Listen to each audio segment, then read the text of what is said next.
Hello, bienvenue dans cette nouvelle vidéo. Aujourd'hui je suis trop contente de vous retrouver parce que c'est une nouvelle vidéo création. Vous savez que j'adore les vidéos création, ça vous plaît, vous aussi, donc je suis super contente. Aujourd'hui, donc vidéo qui sort un peu en retard, elle devait sortir la semaine dernière normalement mais j'ai pas eu le temps, bref. Une vidéo dans laquelle on va créer, enfin je vais créer la coupe de feu. Vous savez, la fameuse coupe dans laquelle Harry, enfin non, bref, il n'y a pas vraiment son nom, mais dans laquelle en fait il y a les papiers qui sont mis pour le tour des trois sorciers, pour tirer au sort, bref. Vous savez de quoi je parle. Alors je tourne là cette intro, la coupe est finie, donc je peux vous dire que je suis plutôt contente du résultat, j'ai très hâte de vous montrer. Alors cette coupe elle va être réalisée en impression 3D parce que j'ai une imprimante 3D. Le modèle, c'est pas moi qui l'ai modélisé, je vous mettrai le lien dans la description si jamais il y en a certains qui ont une imprimante qui veulent tenter. Sachant que l'impression m'a pris, c'est en 3 parties, m'a pris une bonne centaine d'heures je pense. Donc voilà, je vous laisse avec la vidéo, j'ai très hâte et bon visionnage. Donc voilà une partie de la coupe, parce que oui c'est que la première partie. Le fichier 3D du coup est en 3 parties. Donc la première partie est déjà ouf, regardez. Elle est incroyable, les détails et tout, je l'ai pas encore vu, l'impression vient juste de se terminer, je vais la décoller avec vous après. Donc ça a mis 2 jours et 4h30 à s'imprimer, rien que cette partie là. Ben voilà, ça s'est décollé tout seul. Ah ouais.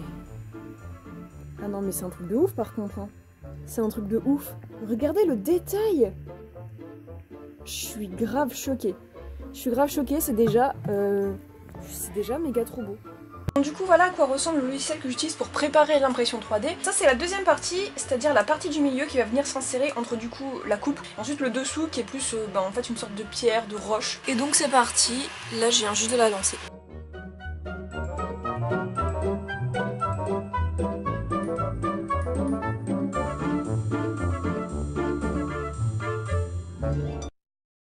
Alors petite update, 24 heures après, l'impression a planté pendant la nuit, donc là je viens de me réveiller.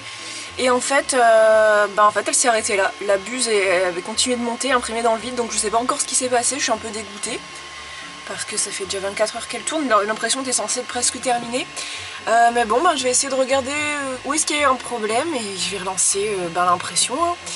C'est un peu dommage, j'ai gâché un peu de plastique, mais bon, c'est le jeu. C'est le jeu des impressions 3D.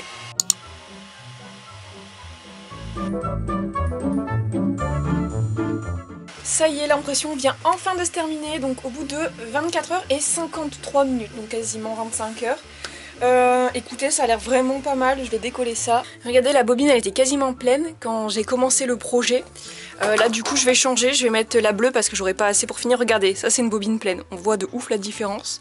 Mais du coup voilà, je suis choquée la quantité de plastique que ça a consommé. Bon alors j'ai préparé l'impression de la dernière partie, du coup c'est en fait le gros socle qui va se mettre en dessous qui ressemble un peu à un... Je sais pas trop si c'est plus un rocher ou un tronc d'arbre, je ne sais pas, je pense que c'est plus tronc d'arbre. Et du coup, grosse impression en vue, hein, quasiment 2 jours.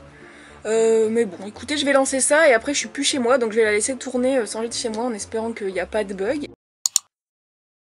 Bon alors, on est quelques jours plus tard, comme vous pouvez le constater, c'est chaotique. Pendant que j'étais partie, il y a une pièce qui s'est détachée de mon imprimante. C'est une pièce qui tient une des courroies en fait, qui permet de faire bouger ça en fait. Du coup bon, c'est une catastrophe, donc je vais essayer de réparer tout ça et relancer l'impression dès que possible. Ok, alors l'impression 3D est terminée et voici les éléments. Voilà, donc les 3 éléments de la coupe que je vais assembler, peindre, tout ça, bref. Il y a encore énormément de travail maintenant que l'impression 3D est terminée. Donc la première chose qu'on va faire, c'est on va assembler les 3 parties avec de la super glue tout simplement. On va pas lésigner sur la colle.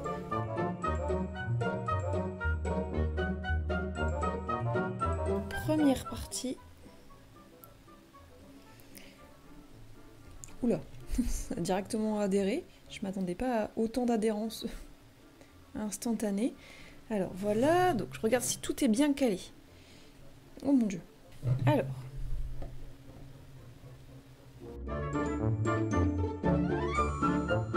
On y va, vite.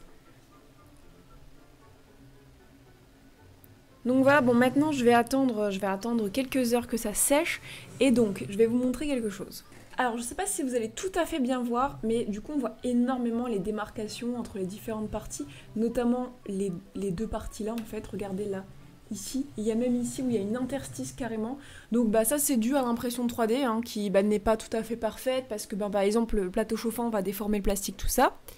Alors du coup, ce qu'on va faire pour remédier à ça, c'est qu'on va prendre de la pâte autodurcissante, donc pas tout de suite, on va attendre que ça sèche, et du coup en fait je vais boucher les trous, un peu comme, comment ça s'appelle, comme on fait avec du mastic pour reboucher des trous. Du coup voilà, je vais venir mettre de la pâte un peu partout, et pour tout unifier. Et normalement si c'est bien fait, ça ne verra plus du tout, on verra plus qu'une seule et même partie. Et donc là, par curiosité, je vais quand même mesurer. On est à 48,5 cm, et c'est pas mal hein. 48,5 cm, ça va être énorme, j'ai vraiment trop hâte d'avancer dessus.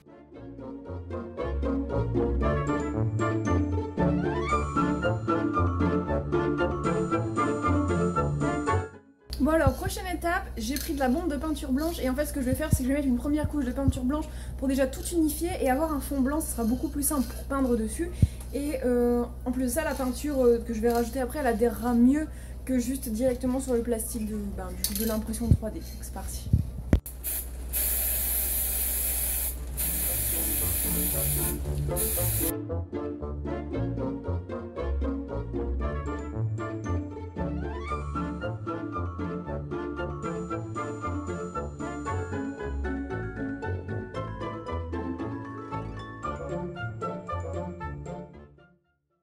On se retrouve maintenant pour la partie peinture, vraiment peinture, vraie peinture de la coupe. J'ai été rejoint par Hélène, là je suis actuellement en live Twitch, du coup je fais cette peinture en live. Du coup Hélène elle va m'aider. Je sais pas parce si que ça va être ça va être un gros morceau là la peinture, parce qu'il y a plein de petits détails, plein de petits interstices. Donc écoutez, voilà, il y a deux parties, en fait il y a deux couleurs différentes, il y a la partie bois qui est là, tout ça, et derrière en fait il y a, j'ai déjà mis un peu de peinture, mais derrière là il y a une partie un peu plus genre roche, tout ça.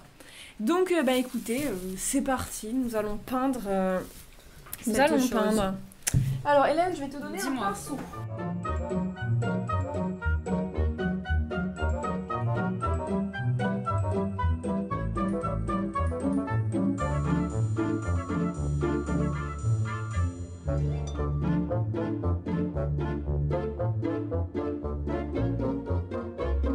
Là, la prochaine étape, donc j'ai mis une première couche de peinture marron qui est en train de sécher, et en attendant qu'elle sèche pour faire la deuxième couche, je vais peindre ici en gris très foncé, une espèce de je ne sais pas trop quoi, champignon roche qui est censé y avoir, voilà.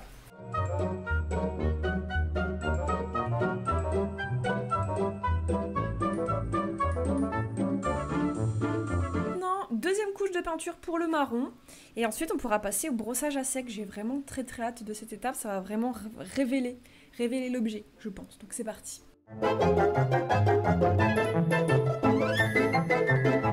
Alors maintenant on va passer au brossage à sec. Voilà, dernière partie de cette coupe, de la confection de cette coupe. Donc j'ai vraiment très hâte de voir à quoi ça va ressembler avec le brossage à sec. Il va y avoir plusieurs couleurs de brossage à sec, plusieurs étapes de brossage à sec.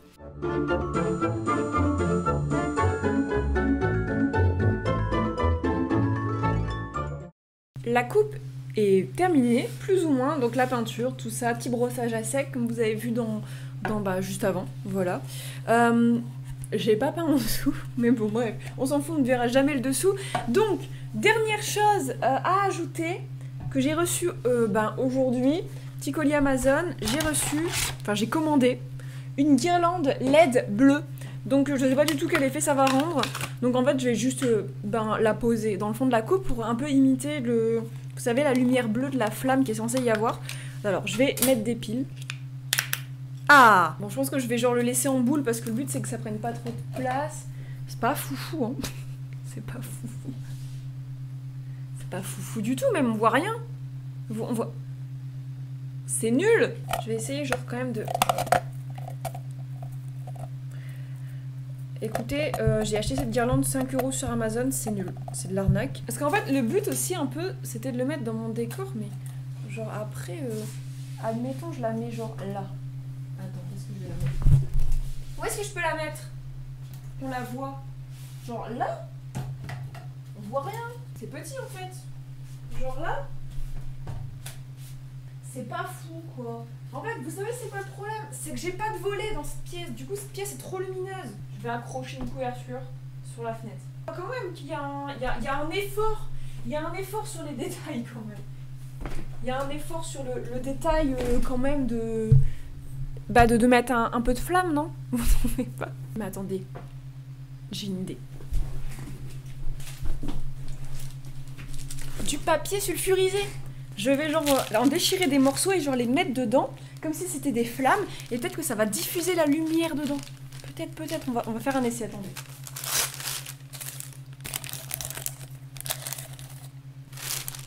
La coupe de feu. C'est laid. Je vais éteindre mon éclairage.